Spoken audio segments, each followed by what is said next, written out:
apreciados estudiantes y docentes del programa de Psicología Virtual a Distancia, la Facultad de Ciencias Humanas y Sociales les brinda una cordial bienvenida a este evento, que es un panel titulado ¿Cuál es el rol del psicólogo en Colombia? Sus campos de acción y las claves para ejercer la psicología. El desarrollo de esta actividad se llevará a cabo de la siguiente manera. Primero, iniciaremos con la presentación del evento y los panelistas invitados, y al mismo tiempo pues vamos a efectuar sus presentaciones. Finalizaremos esta actividad con un espacio de preguntas por parte de los asistentes y pues iniciamos con este importante evento, sino antes pedirles el favor que apaguen o pongan en modo silencio sus celulares. ¿Listo? Empezamos entonces. Ok, para Uniminuto Virtual a Distancia, la Facultad de Ciencias Humanas y Sociales, sobre todo el programa de Psicología, es un placer contar con ustedes y es también un placer empezar a tener este tipo de espacios académicos en donde vamos más allá de lo que son las tutorías y estos encuentros presenciales que tenemos los días sábados. La idea de estos espacios es seguir promoviendo todo el ejercer de ustedes como psicólogos, que puedan tener espacios de discusión, de reflexión, para lo que siempre estamos tratando de promover en Uniminuto. Psicólogos con pensamiento crítico que sea totalmente constructivo, tanto para ustedes como para la sociedad en la cual ustedes van a impactar de manera positiva.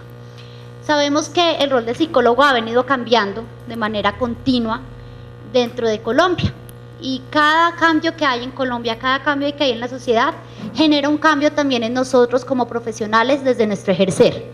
Es por esto que pues vamos a dar paso a un panel en donde nos repensemos cuál es el rol del psicólogo en Colombia y qué claves tenemos para poder tener un éxito como psicólogos. Es empezar a pensarnos que la psicología clínica, organizacional, comunitaria, educativa ha tenido un cambio significativo. No es lo mismo el rol del psicólogo educativo hace unos años al que tenemos al de la actualidad. Los cambios también desde la clínica, las problemáticas sociales que se nos vienen presentando. Caso específico como la problemática de lo que es el conflicto armado en Colombia y cómo ahorita vamos a enfrentar una fase de posconflicto, toda una parte de posguerra y paz. Cómo empezar de verdad a tener esas miradas de ustedes como profesionales y cómo incluso dentro de estos mismos campos, de acuerdo a cada lugar en donde llegamos a trabajar, también comienzan a cambiar nuestras miradas.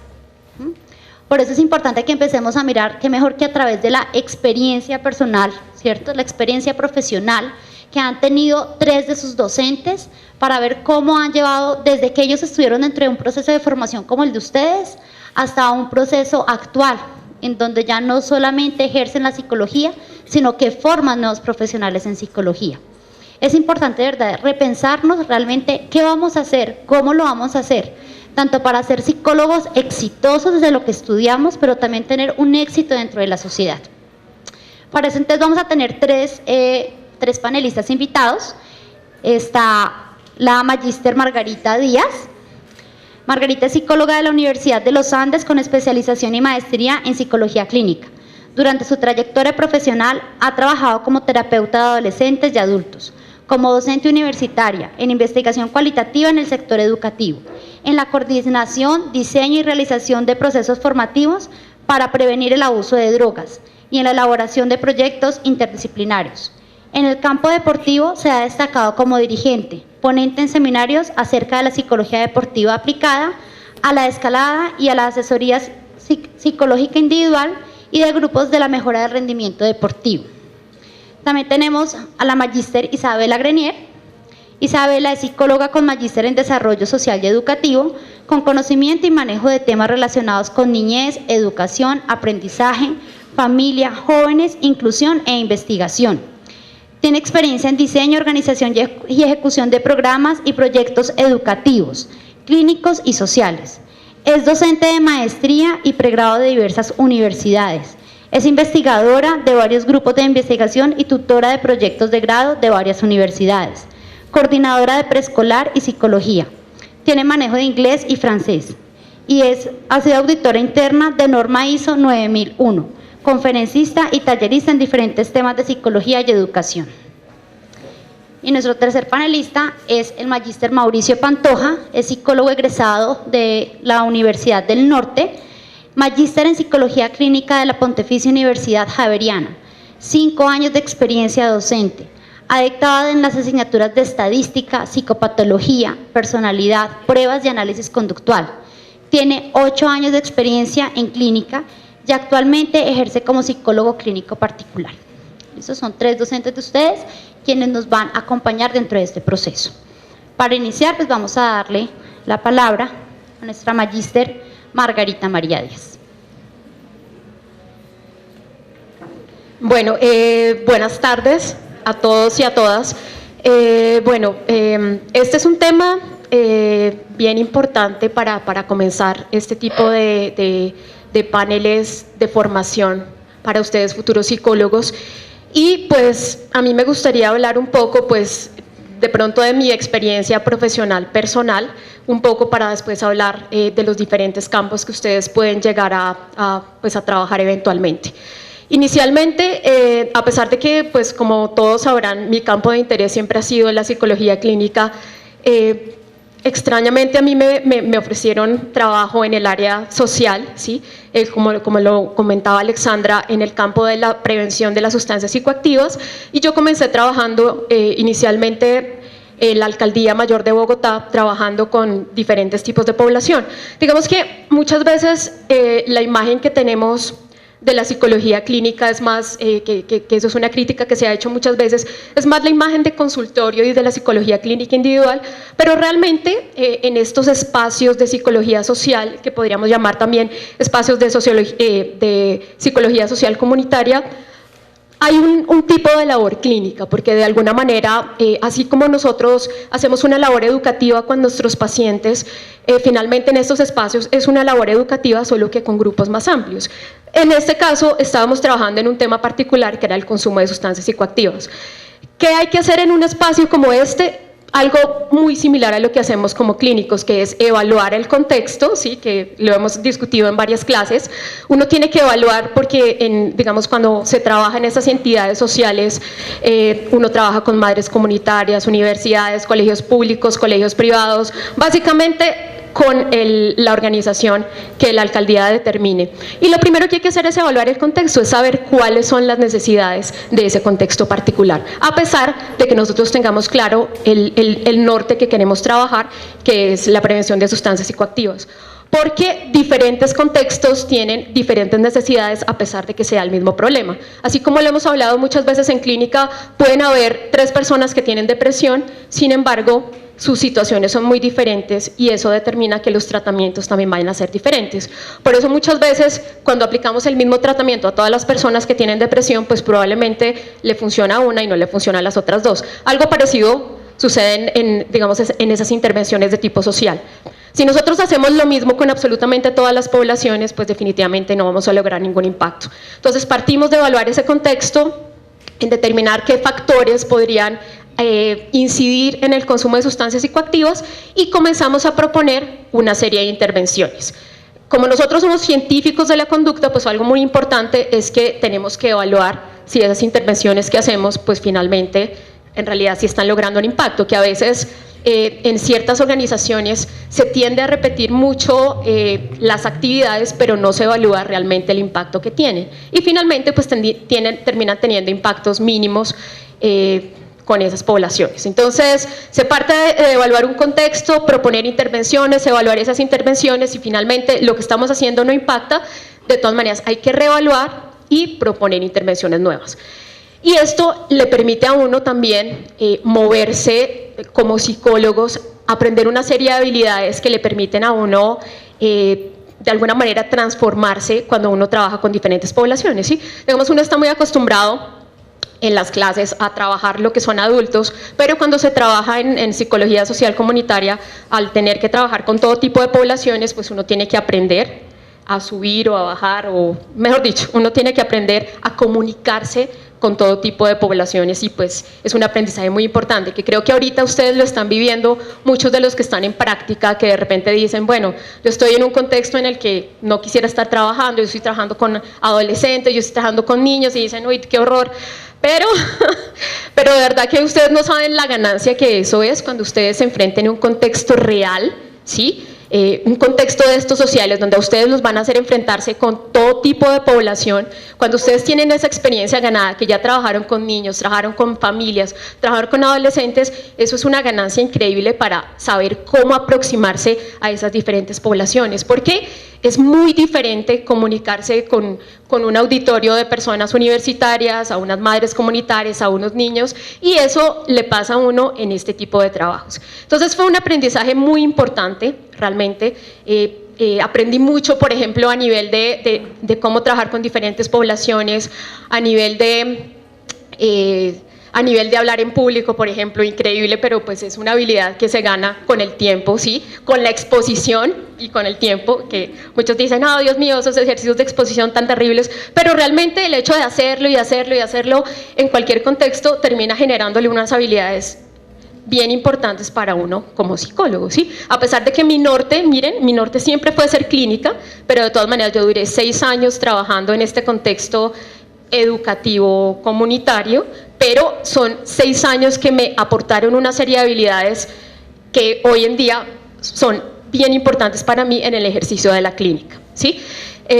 Bueno, no sé si me estoy extendiendo mucho, pues ustedes me dicen. Bueno, a partir de ahí, digamos, estuve dedicada a la parte deportiva, pues lo que yo quiero que vean es que los saltos profesionales no necesariamente son malos, ¿sí? Porque a veces uno dice, oh, pero porque yo no soy como Walter Rizzo, que desde el principio como que se enfocó en su área y, mejor dicho, y no necesariamente, o sea, todos podemos tener diferentes caminos, es decir, yo siempre he sido deportista y en un momento de la vida pues se me ofreció la oportunidad de trabajar en mi deporte, ¿sí? Y miren que mis conocimientos como psicóloga pues también me funcionaron ahí, y entonces fui dirigente de una liga deportiva, de un club deportivo, de un negocio, bueno, eso hice de todo ahí, en fin.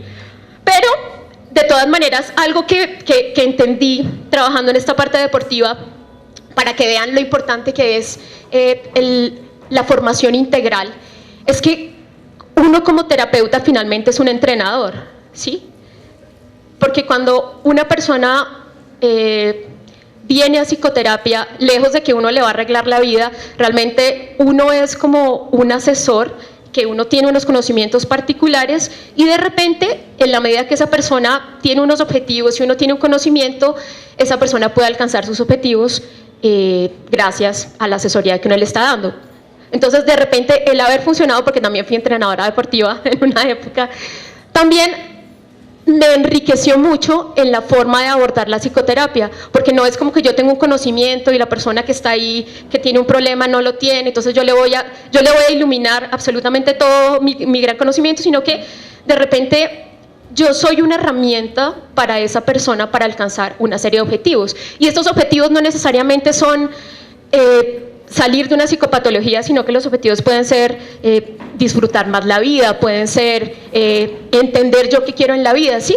De repente uno, trabajando en otros contextos, de alguna manera uno tiene una mirada mucho más integral de lo que puede ser uno como psicoterapeuta. Entonces, después de esta experiencia, volví a la psicología y hice mi especialización, y a partir de ahí comencé a trabajar en clínica, pero miren que todo este ejercicio en psicología social comunitaria y todo este ejercicio como dirigente y todo esto que hice, finalmente me enriqueció y me dio una manera muy particular de abordar la clínica, ¿sí?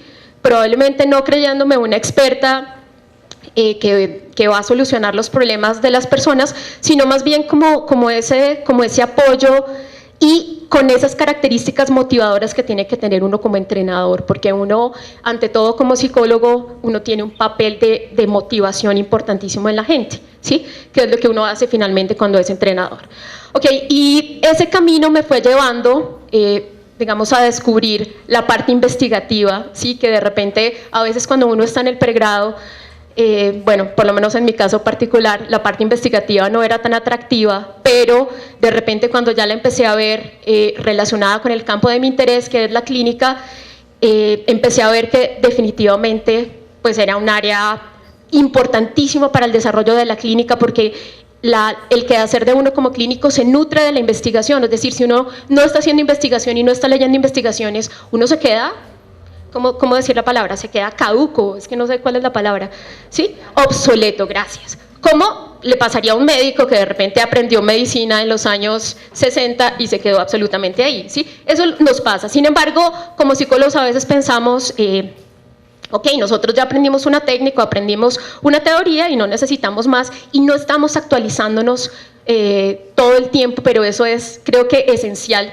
Si algo de toda de todo esto que estoy hablando, que parece un poco sin sentido, nos puede quedar, es que definitivamente se desempeñen en el campo que se desempeñan, uno tiene que nutrirse definitivamente con lo que están arrojando las investigaciones actuales, uno tiene que estar leyendo todo el tiempo, porque a veces uno dice, bueno, yo ya soy terapeuta o yo ya soy psicólogo educativo y ya sé, o sea, pero en realidad todo el tiempo se está produciendo nueva teoría a partir de experimentos y a partir de estudios muy buenos, y a uno mismo el quehacer profesional le está mostrando que hace falta investigar más. Es decir, cuando uno está trabajando con sus pacientes se da cuenta, bueno, esto que estoy haciendo no me funciona, ahí es que está la investigación. Sí, la investigación no es inventarse un tema para salir del paso, sino es ver las necesidades que están apareciendo en nuestro quehacer.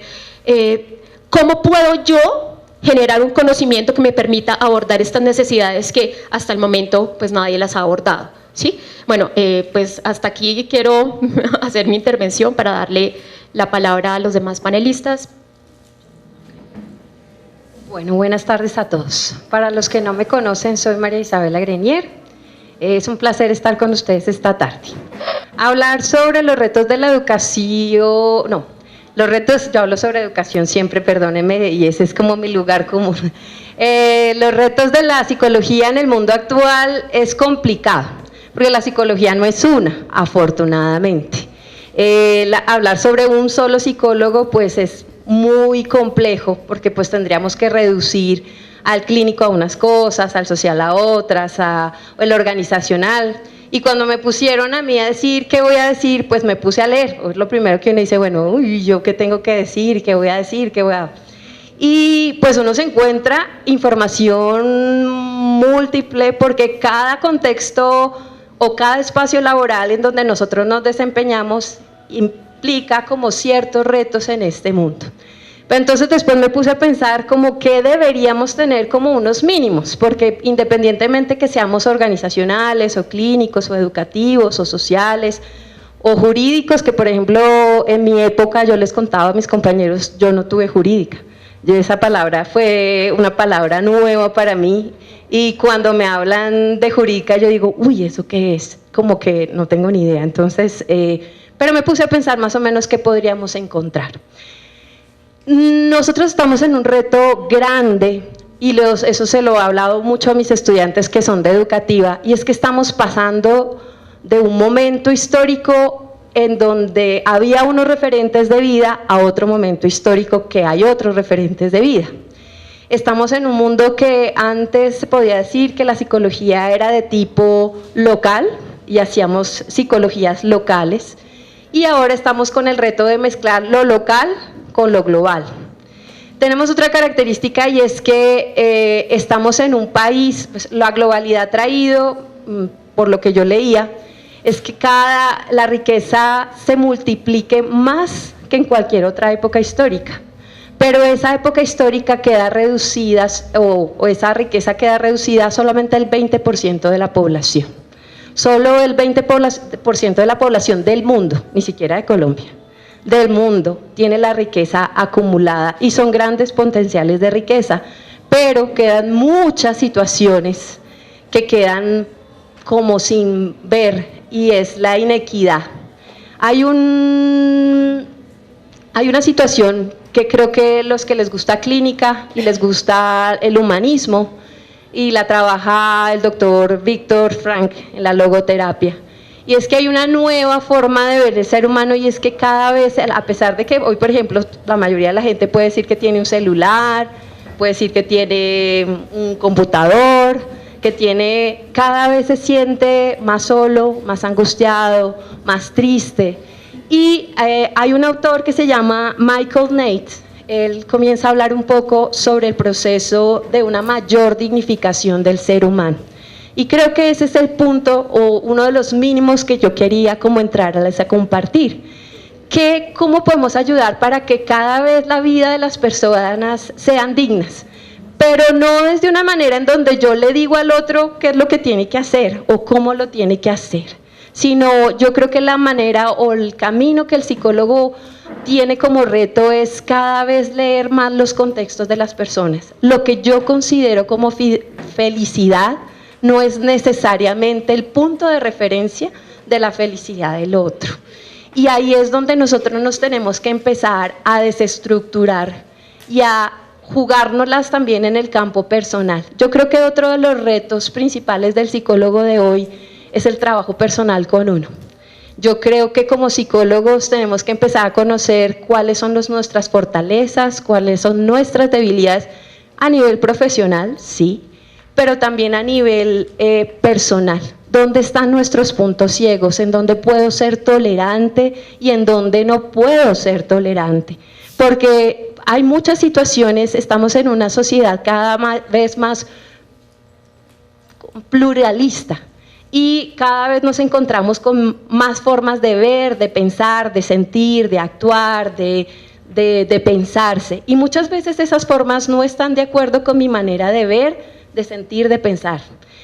Pero como psicólogo yo no le puedo imponer al otro lo que yo pienso acerca de lo que yo veo de la vida. Entonces yo creo que uno de los trabajos más fuertes que nos tenemos que hacer es el trabajo personal. Ese es un trabajo que los invito a todos, los que estuvieron alguna vez en clase de clínica, yo les decía, trabájense, trabájense, trabájense, trabájense, porque usted no va a llegar y si usted está pasando por un momento de separación, usted va a trabajar desde el creo, pienso y considero, porque a usted también le está doliendo lo que el otro le está diciendo, porque está pasando lo mismo que usted. Y no está hablando por lo mejor que debería ser para esa persona, sino lo que mejor debería ser para usted. Entonces, yo creo que es un trabajo, además nosotros estamos en una sociedad muy adolorida. Colombia tiene muchas inequidades y esas inequidades han traído muchos dolores. Y como psicólogos nosotros somos partes también de ese contexto como social. Entonces nosotros hemos sido marcados por la violencia, por los desplazamientos, por los robos, por la inseguridad, por no tener un trabajo digno, por tener muchas cosas y eso nos ha pegado a todos y nos ha marcado de una manera especial. Entonces yo creo que uno de los trabajos es eso. Otro de los retos que creo es que hay que ser riguroso en el ser profesional. Miren, ahorita hay algo que pasa y es que están apareciendo muchas modalidades como el coaching. Ahorita me he encontrado con 1000 personas que son, por ejemplo, ingenieros, industriales, ¿qué otra cosa? Médicos, gente que no tenía nada que ver con la parte de salud mental, que hacen un curso de coaching de 6 meses y ya están haciendo terapia con las personas. ¿Qué diferencia esa persona del psicólogo? ¿Qué hace que, por ejemplo, yo algo que les decía a mis estudiantes también de clínica y de educativa y de organizacional no, porque no, ese no es mi campo como de trabajo, pero a mis estudiantes es dónde nos diferenciamos de los recreadores que también hacen juegos, qué es lo que nos hace diferentes y qué les pone un sello personal. Y yo sí creo que definitivamente una de las cosas que hay que trabajar como psicólogos es rigurosidad. Uno no puede llegar y decir, voy a coger del psicoanálisis una cosa y otra parado allá y esto aquí y esto allá y todo un zaperoco y yo soy psicólogo porque les voy a contar un cuento. Eso es lo que nos ha hecho que mucha gente ya no quiera saber del psicólogo. Eso dice, pues yo también voy al psicólogo, yo también salto, yo también brinco, yo también hago, y eso no necesita de mayor trabajo. Entonces yo sí creo que hay que coger una teoría y como decía Margarita, hay que trabajar mucho en procesos de investigación. Creo que actualmente en Colombia estamos debiéndole a la sociedad nuestra procesos de investigación. Nos hemos quedado copiando modelos, preguntas, situaciones sin entrarnos a preguntar qué le pasa a este país y qué es lo que queremos como país y como psicólogos cómo podemos aportar, porque la investigación para ustedes ha sido como una cosa, cada vez que ustedes me dicen voy a hacer el proyecto de grado, doctor, ¿y ahora qué hago? Y no sé cómo coger eso. Ay, yo mejor hago el diplomado, que es como más fácil, y entonces termino haciendo una cosa más sencilla y me gradúo más rápido y eso no me complico la cabeza. Pero la investigación no es eso. Para mí, pues aquí como contándoles un poquito también de mi historia, yo quería ser investigadora más que cualquier cosa y me gustaba la social, me encantaba el área de social.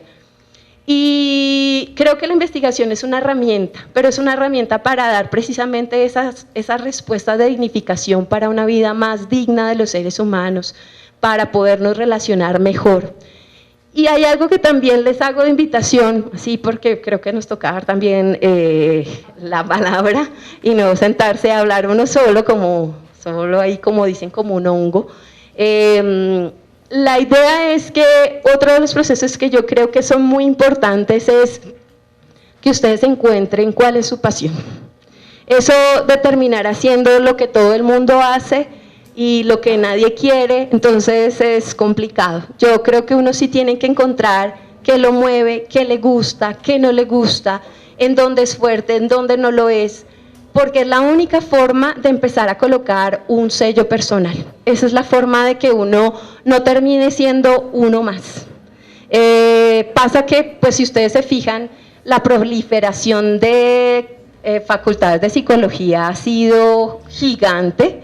En mi época eran poquitas y ahorita hay 168 facultades solamente en Colombia de educación y no sabemos cuántas de educación, de psicología, y no sabemos cuántas más van a salir de aquí en adelante.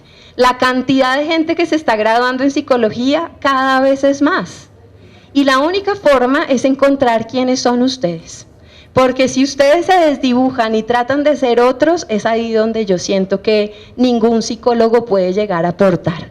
Si yo no sé qué me gusta, estoy perdido porque voy a llegar a ser la misma organizacional que hacen los otros, la misma educativa que hacen los otros, la misma, bueno, lo que hacen todos.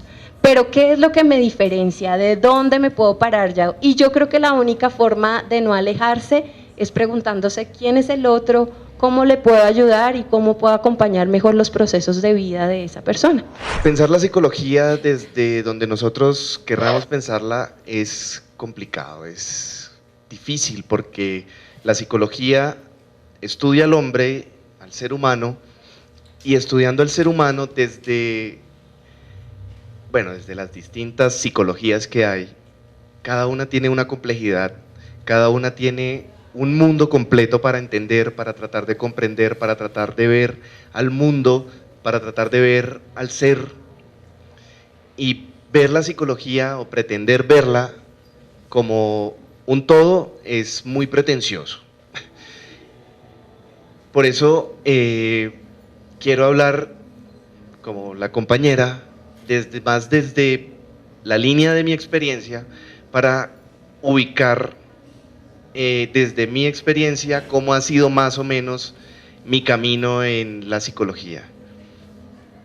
Entonces me voy a remontar un par de años atrás cuando estaba en 11 y desde 11 yo, cuando a mí me preguntaban qué quería estudiar, yo decía yo quiero ser psicólogo, pero la gente en esa época, ¿qué era lo que me decía? Te vas a morir de hambre. Entonces, hay algo que nosotros tenemos que darnos cuenta, y es que tenemos que redignificar la psicología como una profesión.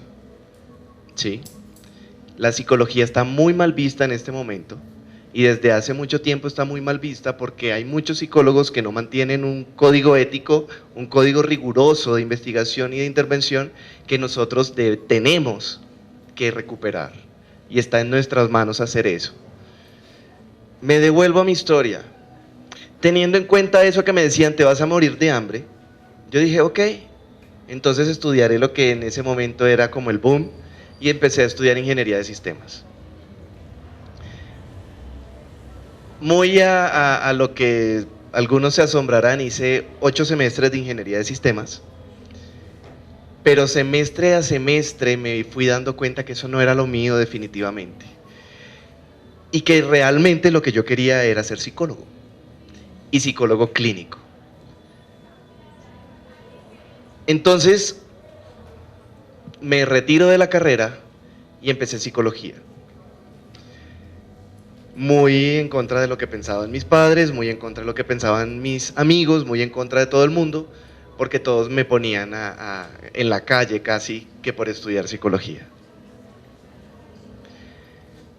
Estudiando psicología aprendí mucho, sobre todo de mí. Y es algo que, como ya se los han dicho, utilicen la psicología ahora que ustedes están aprendiendo, aplíquenla en ustedes, conozcan mucho más de ustedes, porque eso va a ser una herramienta básica. Conocerse a uno mismo es fundamental, utilícenlo. Yo hice eso y cada vez que nosotros veíamos algo, yo empezaba a aplicar esos conocimientos en mí, en mi vida. Cuando llegamos a estudiar la psicología existencial, para mí fue durísimo, porque me estaba dando cuenta de que llevaba una vida bastante inauténtica, una vida muy vacía, y eso era para mí doloroso. Sin embargo, fue un paso gigante, a pesar de ser doloroso, poder superar esa parte, darme cuenta de las fallas que yo estaba teniendo en cuanto a mi sentido de vida y empezar a reorientar mis valores, empezar a reorientar mis motivaciones, empezar a reorientarme a mí mismo en lo que yo quería ser como hombre, como psicólogo, como hijo y en los distintos roles que manejo yo pues en mi vida. Es importante que nosotros tengamos claro qué queremos, ¿sí? Y esa es una de las preguntas que yo le hago a mis pacientes. ¿Qué quieres? Usualmente cuando uno pregunta a un paciente qué quiere, trata de responder ahí mismo. Y yo les digo, no es fácil responder eso. Tómense un tiempo, no me respondas ahora. Si quieres hablamos de esto la próxima semana. Pero ve pensando qué quieres. ¿Sí? Es una pregunta que no es sencilla. Y esa pregunta me la he hecho yo muchas veces. Yo no soy de acá de Bogotá, yo soy de Barranquilla. Y yo siempre quise vivir en Bogotá y vivir sobre la séptima, ser docente universitario en Bogotá, y es algo que estoy haciendo. Y esa es otra cosa que quiero que ustedes hagan y quiero compartirles, es que ustedes hagan lo que les gusta y que les guste lo que ustedes hacen. Pero para eso hay que saber qué quieren. Entonces, pensar la psicología desde mi vida parece un poco narcisista, pero es que ¿cómo más pensar la psicología si no es desde la propia experiencia? ¿Sí? Siempre quise ser docente, siempre quise ser clínico y hacia allá apunté mi vida. Sin embargo, la vida me movió hacia otra área, que es el área de las matemáticas.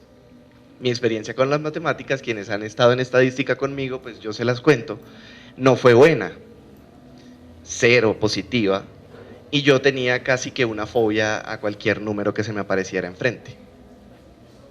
Pero entonces, ¿cómo termino yo dictando estadística?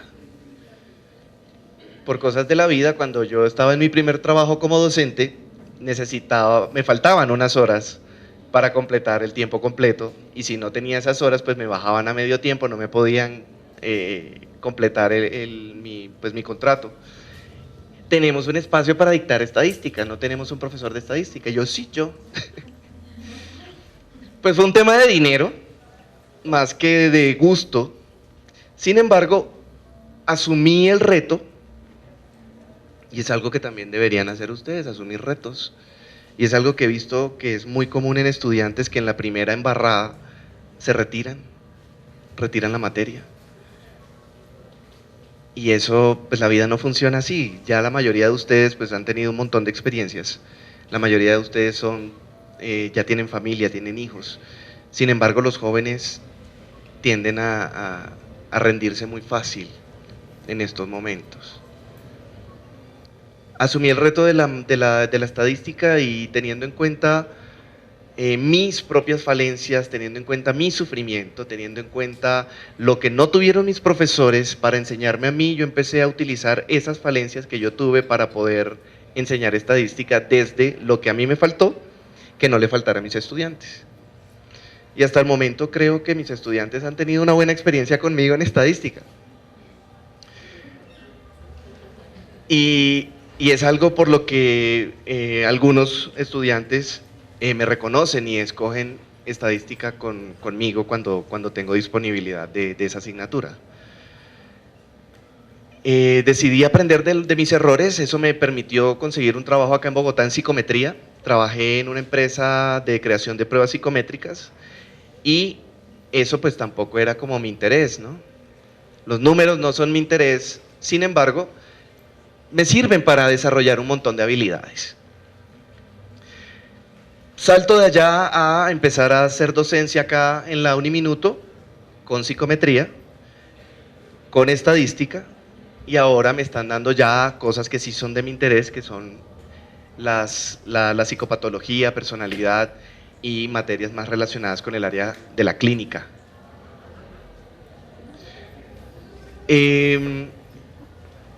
¿Por qué todo esto? Muchos estudiantes cuando estamos en estadística, de hecho en todos los cursos de estadística, todos los semestres, siempre hay un estudiante que dice, bueno, ¿y esto para qué me sirve? Quizá a muchos para nada. Pero si tú te pones a pensar la matemática de una manera distinta, la matemática te enseña a pensar. Y todos acá como psicólogos necesitamos saber pensar. Todos. Te enseña lógica, te enseña solución de problemas, ¿sí? Te enseña a tener un pensamiento metódico, lógico, abstracto, que te permite comprender un montón de cosas en la vida. Bueno, y entonces ustedes se preguntarán, ¿y este man por qué nos habla todo esto? Porque es que la vida de uno es compleja y no sabemos dónde nos va a llevar, ¿sí? Y la psicología es compleja. Y la psicología aplicada a la vida de otra persona es más compleja todavía.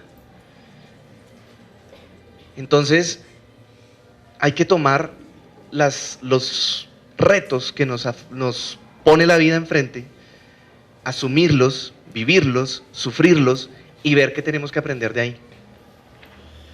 Con la mejor disposición posible, porque de retos está hecha la vida y los retos son los que te van a traer las personas que tú vas a tener enfrente en el área en que tú te desarrolles.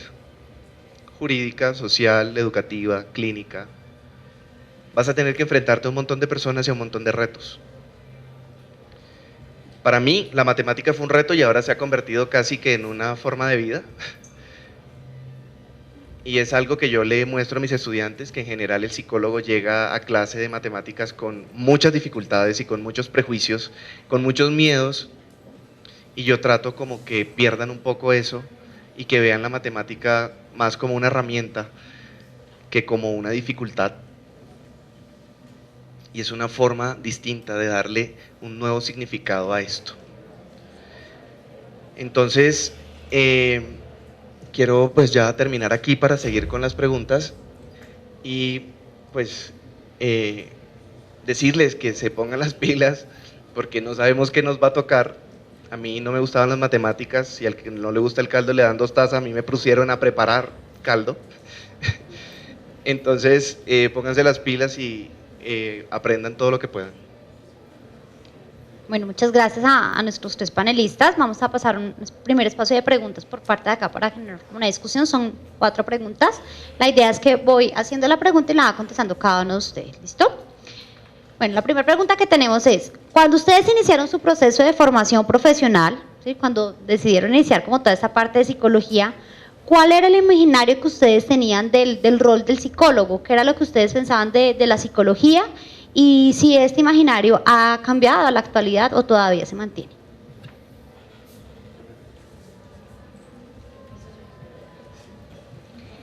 Bueno, yo les cuento un poquito acerca de mí. Yo soy hija de una psicóloga y de un ingeniero civil.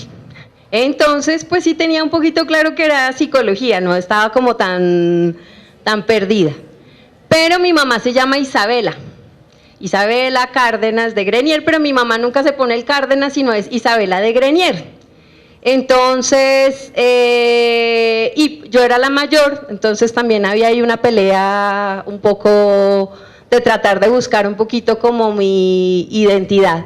Mi mamá es primera generación de psicólogos de la Javeriana, hace mucho tiempo, sí. Y su formación fue clínica. Pero a mí no me gustaba la clínica. Tenía una pelea con la clínica un poco fuerte, entré a la Javeriana también, y en mi época la Javeriana era psicoanálisis puro. Entonces veíamos a Freud, comíamos Freud, desayunábamos con Freud, dormíamos con Freud, todo Freud. Y pues todo el mundo era muy clínico. Entonces yo tuve una pelea fuerte con la psicología, porque pues yo no quería ser ni como mi mamá, por toda la pelea de que pues no quería ser igual que mi mamá, y después porque quería como, yo sentía que la psicología tenía como más áreas. Nunca quise ser educativa, porque tuve una profesora que, fue horrible, esa clase de psicología educativa era complicadísima y todo menos psicología educativa. Eso me parecía lo peor que me había podido pasar en la existencia. Pero algo que sí tenía clara y tenía muy claro desde hace mucho tiempo es que yo tenía una misión y era que tenía muchas habilidades. No era porque escuchara bien a mis amigos ni porque les resolviera los problemas ni nada de eso, sino porque creía que podía acompañar procesos en donde la gente podía resurgir de muchas situaciones dolorosas, creándose de la manera que a ellos más les gustaba. Entonces me gustaba la investigación y yo era una apasionada de investigación también porque tuve unos profesores de investigación que me hicieron amar la investigación. Y pues antes en mi época el psicólogo estaba muy reducido como al no, ni siquiera no eran organizacionales. Mi mamá le decía, ya no me acuerdo cómo era el nombre que era. Bueno, tenía otro nombre, que eran los que dan plata. Entonces a uno le decía, váyase por empresarial, creo que se llamaba, o otra cosa.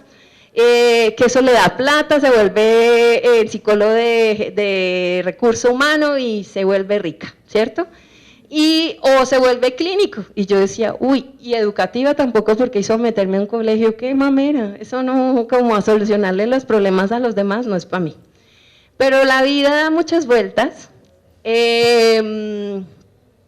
Mi primer trabajo fue en educativa, porque pues conseguí el trabajo, me dieron el trabajo, y me empecé a enamorar de la educativa porque encontré mi lugar, en el sentido de que creo que la educativa está en un proceso de buscar transformaciones. La educativa no está hecha para señalar a los niños y decir que tienen problemas o no, está para encontrar la especificidad o el talento que cada ser humano trae. Y hay muchos, y creo que en la educativa está la base para hacer transformaciones grandes de sociedad. Entonces, gracias a eso y gracias a que me empecé a meter, me gusta la investigación, soy una apasionada, creo que hay peleas fuertes que dar y trato de peleárselas a mis estudiantes con rigurosidad académica también. Creo que la educativa se me abrió y ahorita soy una apasionada de la educativa, me encanta la educativa. Si se fijaron cuando estaba hablando de la psicología, se me cruzaron varias veces la educación. Y creo que como psicólogos ahí tenemos muchas cosas que hacer. Yo creo que cuando tú te metes ya en un área, empiezas a abrirte a ese mundo, pero también tiene la capacidad de que tú te abras a nuevas cosas. Porque sí conozco gente que ha sido psicólogo educativo igual desde hace 50 años y sigue aplicando la misma prueba y sigue diciendo que todos los niños tienen problemas de aprendizaje y todo ese tipo de cosas. Y pues seguimos manejando a niños y a personas para que estén excluidos en un proceso que para mí no debe estar nadie excluido, sino es un proceso de búsqueda personal y de dignificación. Entonces creo que el imaginario sí cambió bastante. Y otra cosa que les iba a contar es que resultó que mi mejor herramienta en educativa es la clínica. Y después de haber peleado tanto con la clínica, resulté que pues todo lo que hago en educativa, a pesar de que tiene un componente educativo muy fuerte, su base principal es la clínica. Me alejé sí del psicoanálisis, eso sí creo que yo y el psicoanálisis no somos, pero me sirvió porque sé mucho de psicoanálisis, fue mi primera herramienta, cuando empecé fue mi base, ahora soy logoterapeuta y pues eso me cambió también la mirada y la forma de intervención. Definitivamente yo creo que el imaginario, por lo menos en mi caso, desde que comencé a estudiar a todos los momentos, los diferentes momentos laborales que les he contado, definitivamente el imaginario ha cambiado. Como lo decía Isabela, hace un tiempo, que no vamos a decir cuánto, no existían todas las especialidades de la psicología que existen hoy en día. Es decir, yo cuando escucho que ustedes tienen jurídica y social y educativa, yo digo, wow, a mí me hubiera encantado ver todas esas especialidades que tiene la psicología hoy en día. De hecho, la jurídica ya se divide en unas ramas y la psicología clínica ahora tiene clínica y tiene salud. En realidad, hace un tiempo no era así. Básicamente había, lo que decía Isabela, básicamente había educativa, había clínica y organizacional. Básicamente eran como las tres ramas. Pues mi imaginario antes de comenzar la carrera, pues básicamente era el imaginario clínico. Yo sí tenía el imaginario freudiano, más o menos. O sea, yo tenía todo el contrario, yo tenía el imaginario del psicólogo clínico que atendía a personas y escuchaba problemas y definitivamente transformaba vidas. Ese fue el imaginario con el que yo me metí a la carrera. Yo siempre pensé, esto es lo que yo quiero hacer. A mí cuando me empezaron a dar otras materias, dije, ¿qué es esto, Dios mío? Sí, de alguna manera yo pensaba que nos iban a formar para ser psicólogos clínicos y de repente yo empecé a ver, bueno, pero como lo decía el compañero, bueno, a mí ¿por qué me sirve la estadística o para qué me sirve la psicología social si yo lo que quiero es ser clínica? ¿Sí? Porque yo tenía muy claro mi horizonte. Sin embargo, realmente cuando ya uno se enfrenta a la vida profesional, que era lo que yo también trataba de expresar con mi relato acerca de mis diferentes transiciones laborales, uno se da cuenta que todo eso que le parecía a uno de repente una pérdida de tiempo o que no es tan importante para mi formación, en realidad es necesario. Uno lo comprende cuando ya entra en la vida laboral, cuando se da cuenta que definitivamente las matemáticas son un recurso necesario cuando uno quiere darle validez al conocimiento, ¿sí? Cuando uno simplemente dice, es que yo creo esto porque lo creo, sino que uno lo respalda con números, y cuando uno lo respalda con números, ahí sí todo el mundo lo cree, ¿sí? Porque cuando uno dice, no, es que yo veo en mis pacientes tal cosa, como que no le paran a uno, pues, no le ponen mucha atención, pero cuando uno lo respalda con cifras, ahí sí es importante. Por ejemplo, toda la parte de psicología social, lo que les decía, el primer trabajo, lo que dice Isabela, el primer trabajo que les ofrecen no es el trabajo de los sueños, ¿sí? Así como probablemente la práctica que uno ha imaginado, pues no es la práctica de los sueños, ¿sí? El primer trabajo que le ofrecen a uno, pues es el que le ofrece, porque uno no tiene, pues esa es la verdad, uno no tiene ninguna experiencia y uno necesita experiencia para después aplicar a los trabajos que quiere. Entonces, de alguna manera, pues el primer trabajo es lo que le ofrezcan a uno, ¿sí? Y uno, en ese momento es que se da cuenta que todas esas herramientas que uno pudo haber despreciado, Dios mío, sí que eran valiosas, ¿sí? En mi caso particular, yo consideraba que todas las materias clínicas eran importantísimas, pero todas las sociales, pero tiene que ver con lo que dice Isabela, y miren lo importante que es aprender a distinguir la importancia de una materia del docente. A mí me pasó exactamente lo mismo que Isabela, yo odiaba la psicología social porque tuve un pésimo docente de psicología social, ¿sí? Y yo no lo podía discernir. Yo sencillamente decía, la psicología social es lo peor que me ha pasado en la vida, ¿sí? Traté de verla en el menor tiempo posible, o sea, traté como de cerrar los ojos, esto no existió nunca en mi vida, de reprimirla, no sé. Pero finalmente el problema fue el docente, y después cuando este primer trabajo que tenía de todo, sí, tenía comunitaria, hablar en público, bueno, que no tenía, y yo dije, ¿yo por qué no aprendí más en psicología social? Miren esto, ¿sí? Para que vean lo valioso que es, porque todos estos programas de psicología han sido diseñados con una lógica de personas que se han movido en diferentes campos de la psicología y que saben lo que uno puede llegar a necesitar, todas las competencias que uno puede llegar a necesitar. Uno como estudiante solo lo ve desde el gusto, desde el placer, uno dice esto es chévere o esto me gusta y esto no.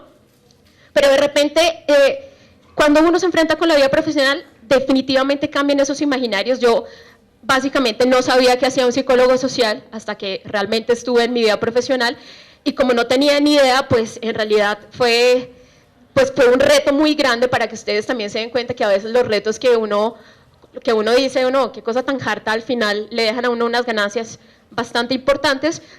Y ahí cambió toda mi concepción, porque yo sí tenía realmente una concepción mucho más del trabajo persona a persona, ¿sí? de la impactación pues realmente a pequeños grupos o familias. Y cuando uno hace psicología social se da cuenta que hay otras formas de impactar a la gente, hay otras formas de transformar y que pueden ser más significativas. Cuando uno se da cuenta que, por ejemplo, problemas como el maltrato infantil, que de repente uno piensa, bueno, lo trabajo en el consultorio, pero de repente haciendo una buena labor educativa, probablemente uno afecte no a 3 personas o a 3 familias, sino que uno afecte a toda una comunidad. Uno se da cuenta, o sea, hay muchos más campos de acción que sencillamente tratar de trabajar en persona a persona, y que a pesar de que tuve una materia que fue realmente una experiencia poco agradable con la psicología social, es una herramienta increíblemente valiosa para transformar a las personas. Y realmente fue un aprendizaje muy importante para mí, porque me enseñó que muchas de las cosas que uno no valora en realidad son importantes, y me hubiera gustado devolverme en el tiempo para ver todas esas materias a las que no les puse tanta atención, ¿sí? Creo que a ustedes les ha pasado, ustedes dicen, uy, tengo tal materia, pasémosla rápido, ¿sí? Y es como, hagamos lo que toca hacer, ¿sí?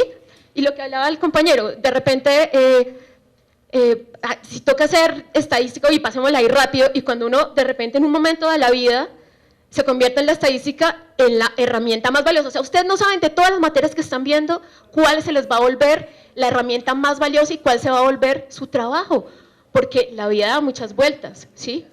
Muchas vueltas, y a veces uno en esas vueltas es que descubre su pasión. O sea, lo que decía Isabela, encuentra en su pasión, no es tan fácil que uno diga, bueno, mi pasión, listo, sino que de repente uno en ese transitar por la vida, de repente encuentra la pasión, pero él encuentra la pasión en el hacer, ¿sí? No es que uno lo piensa y luego accede a su pasión. Entonces definitivamente el imaginario va a cambiar, y lo que quiero que de repente les quede un poquito de esta interlocución es, definitivamente puede que todas las materias sean importantes, o sea, todas tienen un sentido, por eso están ahí. Y no necesariamente el haber tenido experiencias negativas con sus docentes, ¿sí? Porque de pronto las han tenido, quiere decir que las materias que ustedes ven con esos docentes no vayan a ser valiosas para ustedes en su formación. Y definitivamente hay que darle la oportunidad, una segunda oportunidad a esas materias, ¿sí? Porque de verdad que cuando uno entra en la vida profesional necesita muchas más herramientas de las que ustedes se imaginan, ¿ok? Bueno, muchas gracias. Definitivamente el imaginario de uno cambia. Yo era de esos niños que decía que no quería algo, y cuando me preguntaban por qué, no me gusta, ¿ya lo probaste? No. Y en la carrera fue algo similar. Yo entré con la clínica en la cabeza, y mi imaginario que fue cambiando fue en la clínica. A mí la psicología siempre me ha gustado toda, pero la clínica era lo mío.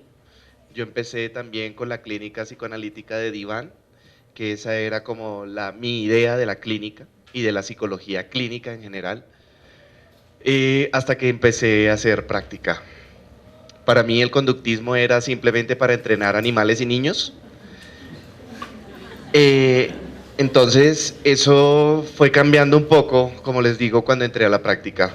Mi práctica fue en una institución de rehabilitación de adictos, y empecé a tratar de implementar el psicoanálisis ahí, y Dios mío, si es imposible, difícil implementar psicoanálisis. El psicoanálisis tiene una población específica para uno poder hacer psicoanálisis, y los adictos no son.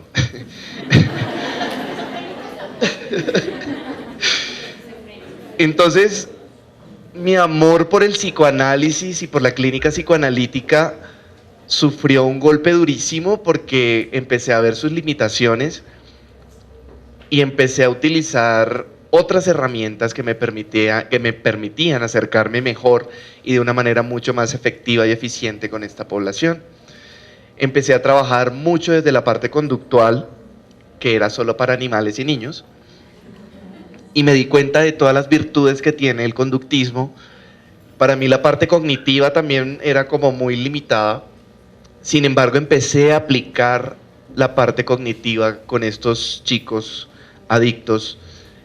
Sobre todo después empecé a estudiar el tema de la psicología existencial, Viktor Frankl, con adictos, por Dios, eso es casi un matrimonio.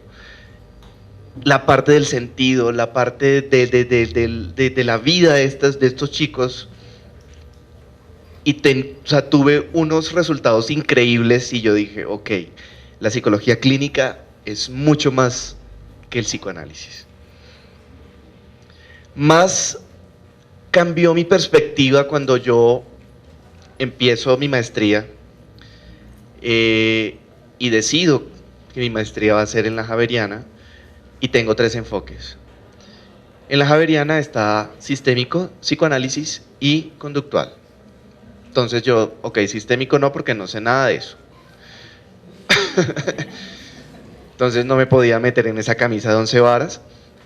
Entonces quedaba entre el psicoanálisis y el conductismo, pero viendo las limitaciones del psicoanálisis, yo dije, ok, el conductismo tiene un mayor rango de acción, y me decido por el conductismo, y el primer semestre fue tenaz, fue otro reto gigante en mi vida, porque fue transformar todo lo que yo pensaba, desde el psicoanálisis, desde lo cognitivo, desde las otras psicologías, transformarlo a lenguaje conductual. Entonces fueron muchos choques, cambiar la visión de hombre, de ser humano, a la visión conductual fue otro choque cuando me di cuenta de cómo era la visión. De hecho, tuve casi que un ataque ansioso y me tocó salir y dar una caminada como de 1 hora, mientras me tranquilizaba porque la visión del ser humano desde el conductismo es muy fuerte. Es muy fuerte. Entonces, la visión mía ha ido cambiando en la medida que me he ido encontrando con distintas poblaciones, distintas problemáticas en consulta, y cambió mucho más cuando yo empiezo a aplicar lo que he aprendido en la maestría, sobre todo en el aula de clase. Me encuentro yo con las terapias de tercera generación del conductismo y en particular con la terapia psicoanalítica analítica funcional, y empiezo a aplicar los principios de la terapia analítica funcional en el aula de clase. Y entonces yo digo, ok, el conductismo va mucho más allá de lo que la gente cree que es el conductismo, y las aplicaciones del conductismo y de las terapias no solo son para el consultorio, sino que se pueden aplicar a distintos contextos que nos permiten a nosotros desarrollar un montón de competencias y un montón de habilidades que bajo otras circunstancias no se podrían desarrollar. Entonces mi visión del mundo también cambia, y en este momento paso de ser de ese niño que decía que no le gustan las cosas sin probarlas, a decir, ok, creo que no me va a gustar, pero igual la pruebo a ver qué tal. Y como psicólogo, probando y probando y probando, pues he aprendido un montón de cosas y he conocido un montón de contextos y he aprendido un montón de técnicas, y mi visión del mundo ha cambiado desde ese probar y desde, pues en general, todo lo que he vivido en la clínica, hasta el punto de haberme encontrado con tantas situaciones problemáticas, duras, complicadas. Incluso algunos pensarían que situaciones que me he encontrado en la clínica, pues que no hace parte de la charla, podrían ser hasta aberrantes.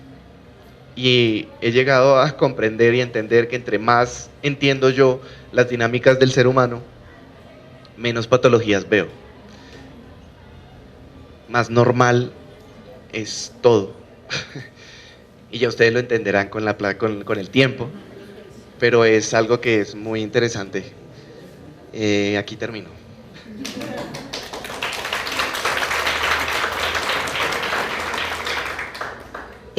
Yo creo que lo que uno realmente aprende en la vida se aprende más allá de la universidad y del salón de clase. Se aprende en el encuentro con el otro y donde uno menos espera, en las esquinas, en el trabajo no deseado, en el espacio que uno cree que es de lo peor. Ahí surge el gran aprendizaje.